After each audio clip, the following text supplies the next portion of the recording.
welcome back to my channel. My name is Rox and today I'm going to be doing a book haul for all the books I bought in 2020. So basically all the books I bought this year, which is surprisingly not a lot. But I'm not going to talk about them in chronological order. I'm just going to start talking about them, give you a brief synopsis and just show you the covers because honestly, who just doesn't want to see books? The first one I'm going to be talking about is One of Us is Next by Karen Ann McManus. She is probably one of my favorite YA thriller mystery authors. She wrote One of Us is Lying and Two Can Keep a Secret. So this is One of Us is Next. It's actually the second book in the One of Us is Lying series, but I think it follows different characters. When I got this book, I was a little disappointed because it doesn't have spread edges and all the others in the series has spread edges, and I just thought they would have all looked so pretty together, and they aren't, and they don't. It's okay, I'm over it. So I don't really want to say what this one is about because that means I'll have to spoil the first book.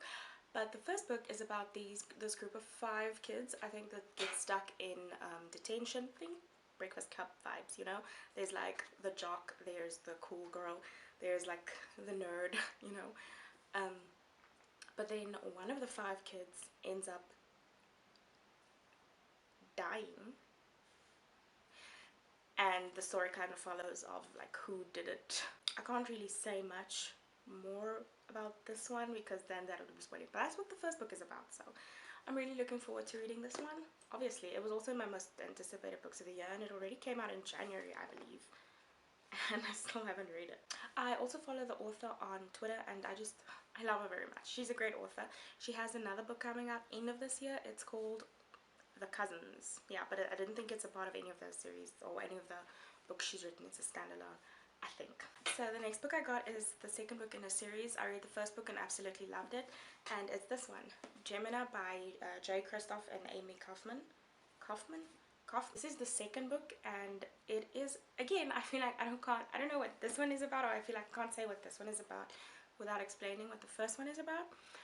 So the first book, called Illuminae, the series is called Illuminae Files. So in the first book, Illuminae, we follow these teenagers on their home planet, and then their home planet gets invaded or like shot at, destroyed, you know, and they have to escape. So they escape on separate ships, so they're kind of separated, and on these ships they're kind of being chased by another ship, but then there's also a virus, which was very freaky to read about in this very small confined space.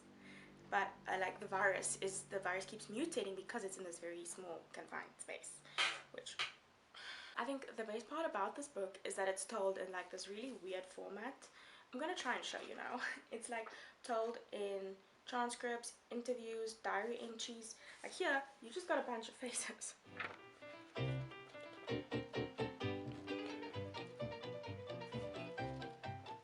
Like these 2 pages literally just says white light, and you know, right now I don't know what that means, but it's probably a spoiler. The next book I bought was this one by Jacqueline Woodson, Read at the Bone. So this is one of my favorite books that I've read this year so far. Like, it's really good. Also, sorry, this chair, my chair is so loud. So this just follows this 16-year-old girl and her family. Like, it's a character study of her entire family, and I really enjoyed it. I can't really tell you what the plot is because I feel like there isn't really like a certain plot, like this is what's happening. It's just a good story and I really enjoyed it. The next book I got at the second-hand store, and it is this Best New Horror, edited by Stephen Jones, or Stephen Jones, whatever. All I saw was that Joe Hill and Stephen King have a story together, that they wrote a story together, and it's in this book. So I was like, and also I'm trying to read more horror because it's a genre that I'm really trying to get into, so I thought I would read this one. It's quite thick, but I think like I don't have to read it all in one go. I can like read a story, read a story, you know what I mean? Yeah. So I've never heard of it before. I saw it and it looked interesting, so I thought like I bought it. The next one is Spin the Dawn by Elizabeth Lim, and this one is a Mulan retelling. I also bought it at the second-hand shop, but it's pretty new. I think someone probably bought it, read it once, like someone bought it new, read it once, and went to go sell it to that shop because it's in really good condition for a second-hand book. Like, it doesn't even look like anyone read this, but anyway, it's a Mulan retelling, and Mulan is one of my, not one of, it's like my favorite Disney princess, even though she's not technically a princess, whatever. I still really love Mulan. It was one of my favorite movies. It still is. And like in general, I really like the story, so I think I'll really enjoy this one. Haven't read it yet though, so. The next one I bought is like a booktube favorite, a reading world favorite, everyone's favorite, and that is Chain of Gold by Cassandra Clare. So I actually don't know if I can read this. Some people have said I can, but I haven't finished the Mortal Instruments series. There's like 6 books. I'm on book 2. It's okay, but like it's not my favorite series. But I read the Infernal Devices, and I absolutely loved it. It's one of my favorite trilogies. It's probably my favorite trilogy of all time. So I really enjoyed that one. And since since this like follows those characters, or those characters' children, I thought I should just start this one. So some people have told me, oh, it's fine, I can read this. Some people have said no. So I don't really know if I can read this. I think I'll just finish the Mortal Instruments series and then move to this one. A big reason why I also wanted to get this one, like the collector's first edition, was because of theirs. Well, there are 2 reasons, I'll tell you. The first one was because of this little print in the front. I don't know how to take it out without damaging the book, but I don't want to take it out now anyways. So it's because of this print that I was like, absolutely yes. And then also this book. So it has like, okay, I don't know, I'm freaking out, but like everyone has already read this book. It has a short story of like Will and Tessa, and they're like 2 of the main characters in the Infernal Devices series. I don't know if you haven't read that series. It's Tessa, Will, and Jem. So I kind of needed this book. I was scared they'd print new editions of this book and then I wouldn't get to read that story, or I wouldn't own it. So I was like, nope, I don't care. I don't care. I'm buying this one, even though I don't know if I can read it yet. Then the next one I bought, it looks like a really interesting read, and I've seen it a lot on book internet, not necessarily booktube. I've seen it a bit on booktube, but it's just like on the book internet in general, and that is My Year of Rest and Relaxation. From what I understand, this seems to be the story of like a very privileged girl, very like hoity-toity. She seems like she's privileged because yeah, she's thin, young, pretty, a graduate. She lives in Manhattan and she has like an inheritance. So she decides that she's gonna sleep for a year. So I think she gets medication and she's just gonna be like, I think the book also deals a lot with mental illness from what I've heard, and depression. So obviously sign me up, gonna read it. Also, I really like the cover. This book called Perfume, I actually don't know what the plot is about, but I've seen it on so many people's lists of like the weirdest or creepiest, scariest books you can read. So I think this is about like a murderer living in France. It takes place in France, that I know for sure. I'd be interested to tell you guys what this one is about once I've actually read it. So she's on the list. The next one I got, I'm also just so excited about, and it's The Three Daughters of Eve. But this author is like one of Turkey's most famous authors, most well-known authors, and the plot seemed very interesting. So this follows Peri, who's a wealthy Turkish woman, on her way to dinner in Istanbul, and someone tries to grab her bag and a photograph falls out, and this photograph is of her and her friends from university, as well as their professor. So then I think the story looks back on their friendship and the years they spent together at university, but I also think a big part of it does take place in Turkey. So I really wanted to read this one because I've heard really good things about this author. The cover actually of the US book I saw that and I was like, oh my goodness, that looks so good. And also I think Istanbul is a very cool city, so obviously I want to read a book that takes place there. I also think I want to look into more authors from other countries that aren't the UK or the US.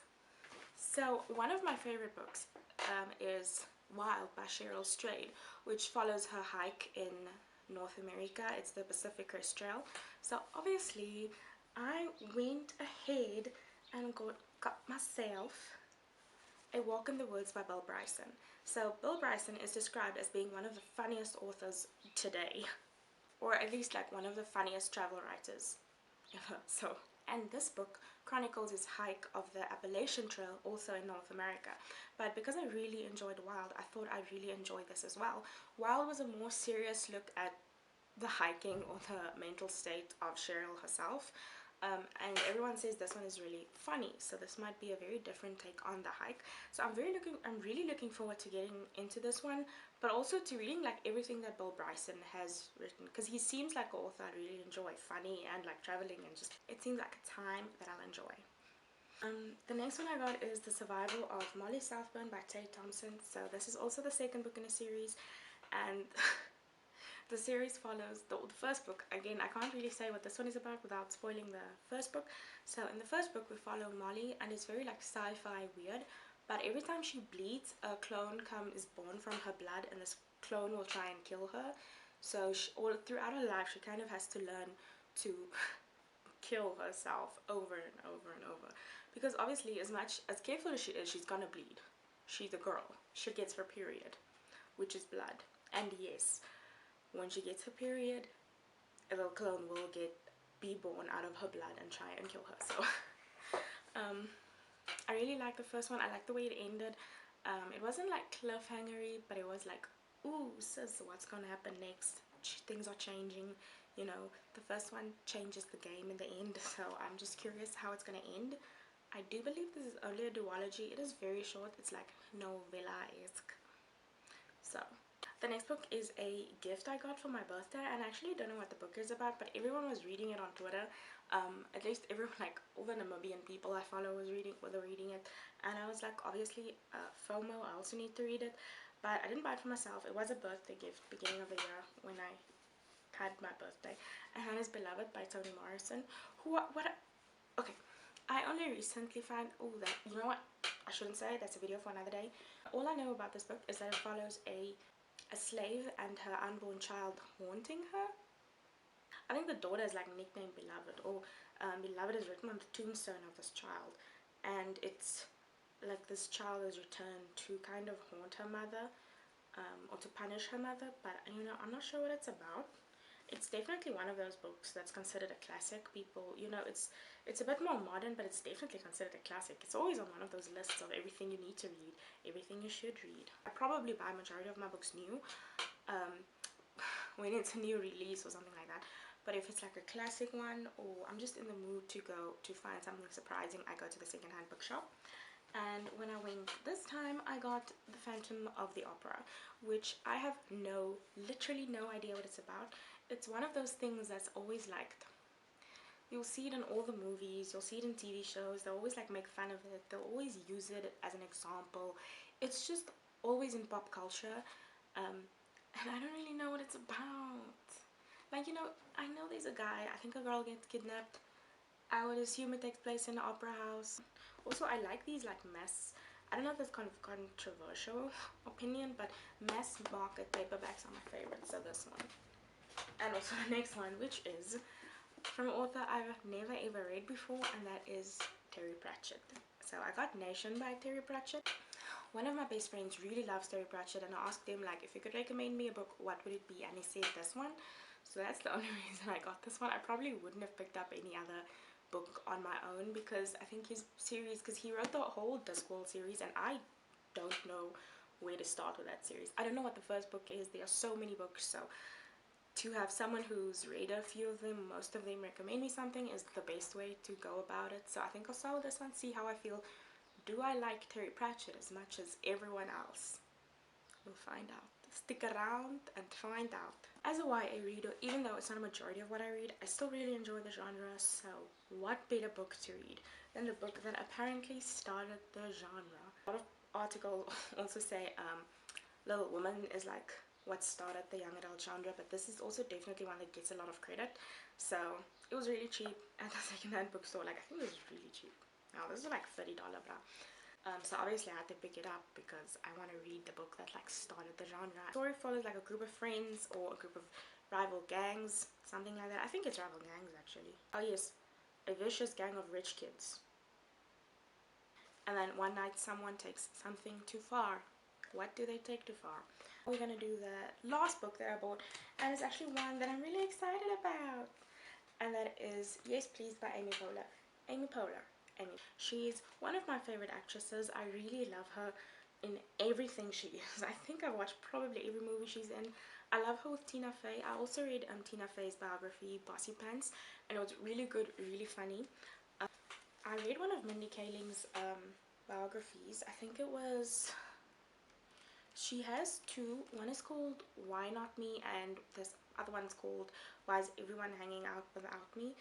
I read one of them and I can't remember which one it was, but I thought it was really, really funny. So just, I enjoy reading biographies of women in comedy. It's really great. Like, I love it so much, and obviously this is one of them. And it is a hardback, but it was actually cheaper.